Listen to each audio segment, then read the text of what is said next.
Verdades que dan vida, con el reverendo Lisandro Bojorquez. Una clara exposición de la palabra de Dios para el beneficio del conocimiento y madurez espiritual de quienes nos sintonizan. ¿Qué debes hacer cuando alguien te ofende? Definitivamente todos hemos tenido experiencias cuando hemos sido heridos, hemos sido ofendidos, o algunos de nuestros seres queridos o amigos o personas muy cercanas. Por supuesto, el dolor llega inmediatamente a nuestro corazón. Esto se transforma en algunas experiencias pues no tan gratas. Ahora, dentro de ellas existen algunos momentos de resentimiento, de amargura, especialmente donde algunos llegan a tomar algunas actitudes y pensamientos realmente que no son correctos. ¿Cuáles son las cosas que normalmente ocurre hoy en día cuando alguien ha sido ofendido? En primer lugar, se calla y no confronta a la persona que le ha dañado. Y esto lo lleva a llenarse de amargura, de resentimientos. Además de eso, algunos llegan a tomar algunas medidas de venganza y esto lo puede complicar aún más. Y su vida, por supuesto, espiritual comienza a deteriorarse, sus relaciones sociales, aún para la concentración en sus estudios y su trabajo, y en todo lo que hace pierde realmente el incentivo para poder desarrollarse normalmente. Todo este tipo de cosas sencillamente ocurren porque nosotros no queremos tomar las medidas que Dios nos manda en su santa palabra.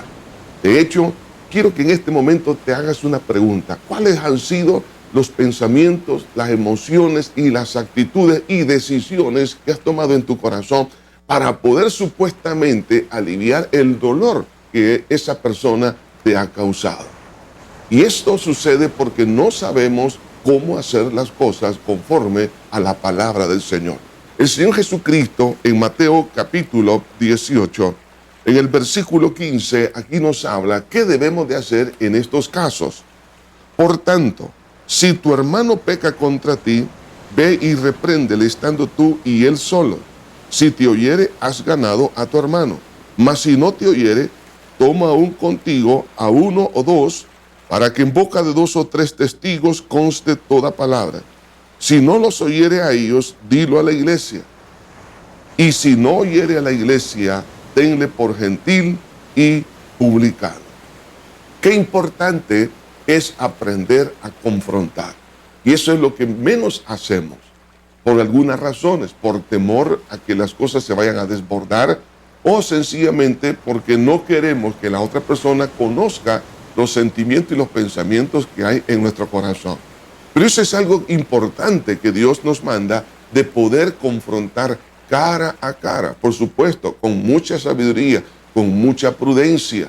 Algunos han tratado de hacer esto, pero con un sentimiento de venganza. ¿Cuál debe ser entonces el propósito para poder confrontar a esta persona? Es ganar a tu hermano. Eso es lo que dice aquí la Escritura. Cuando alguien ha ofendido, esa amistad, esa relación está realmente en un alto riesgo de poder ser cortada. Esto puede ser una relación familiar, una relación de amistad o una relación laboral.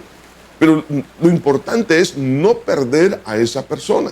Alguien podría decir, pero si esa persona es la que me ofendió, no solamente tenemos que ver la ofensa, sino el riesgo de cortar ese vínculo con esa persona, especialmente cuando es dentro de la misma familia y también dentro de la misma iglesia y también en el campo de nuestras relaciones humanas en el área laboral, como también en las otras áreas de la vida social. Por eso, qué importante es aprender a tener esa armonía, no perderla.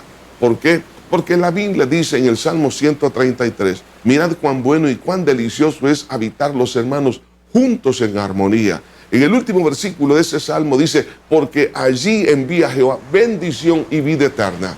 Es decir, donde hay armonía, Dios envía bendición. Entonces, cuando alguien peca contra nosotros o nosotros contra esa persona, está en riesgo esa armonía. Entonces se detiene la bendición de Dios. Entonces, para que no se detenga la bendición de Dios, tenemos que resolver esa diferencia. ¿Cómo? Aquí lo dice el Señor. Llama a tu hermano. Dice, por tanto, si tu hermano peca contra ti, ve y repréndele estando tú y él solo. Es decir, yo tengo que ayudarle a esa persona a que él pueda ver la ofensa que me ha ocasionado. Algunos podrían decir, pero esa persona debería estar consciente. No necesariamente. Depende del nivel de madurez espiritual que esa persona tenga. En algunos casos, por ejemplo, si es una persona natural, como lo menciona la Biblia, es decir, una persona que no ha nacido de nuevo, es una persona que está, como lo dice la Biblia, está ciega, está muerto en sus delitos y pecados. ¿Qué se puede esperar de una persona ciega, espiritual y emocional y mentalmente? Hay muchas personas que ofenden y creen que no han ofendido a la otra persona. Pero también la Biblia nos habla de otro tipo de hombre, que es el hombre carnal, es decir, el niño en Cristo, que es inmaduro. Un niño puede ofender, pero no se da cuenta que ha ofendido. En el caso de un adulto tiene más capacidad de reconocer que ha cometido alguna falta y tiene que enmendarla. Entonces depende de qué clase de persona. Por eso dice aquí la Escritura que es muy importante, estando tú y él solo, si te oyere, dice, has ganado a tu hermano. Ese debe ser el propósito de poder confrontar. No sacarnos la espina, como decimos normalmente. No. El propósito es no perder ese vínculo, no perder esa relación.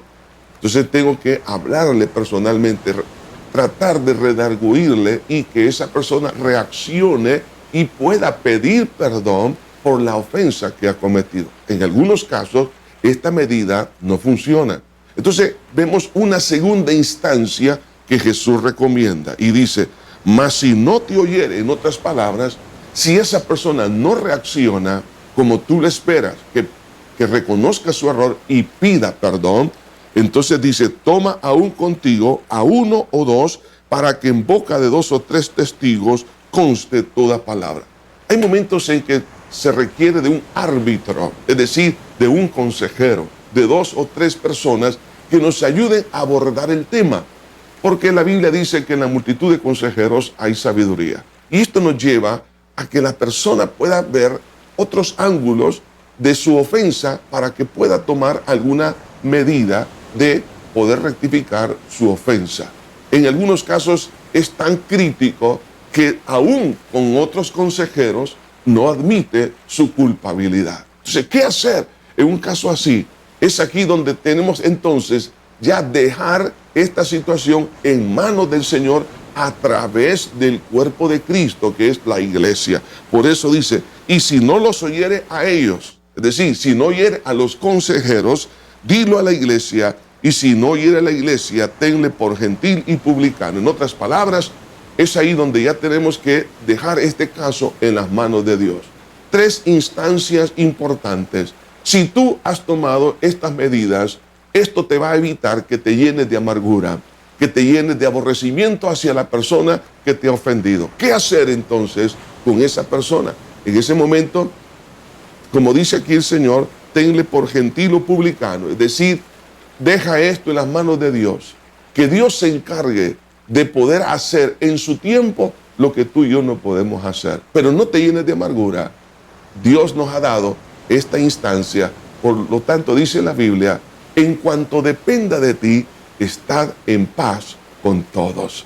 Oremos. Señor Jesús, ante ti estamos en este momento, poniendo en tus manos esta situación. No queremos que nuestro corazón se llene de tristeza, de amargura, de desánimo por alguna herida. Ayúdanos a confrontar personalmente, a confrontar con consejeros, a confrontar a nivel con la congregación. Dejar en otras palabras esta situación en tus manos y luego, Señor, esperar que tú en tu tiempo hagas la obra. Por lo tanto, te damos gracias. En el nombre de Jesús lo pedimos todo. Amén y amén. Que Dios te bendiga. Verdades que dan vida, con el reverendo Lisandro Bojorquez. Gracias por sintonizarnos. ¿Desea comunicarse con nosotros? Escríbanos info@iglesiajosué.org.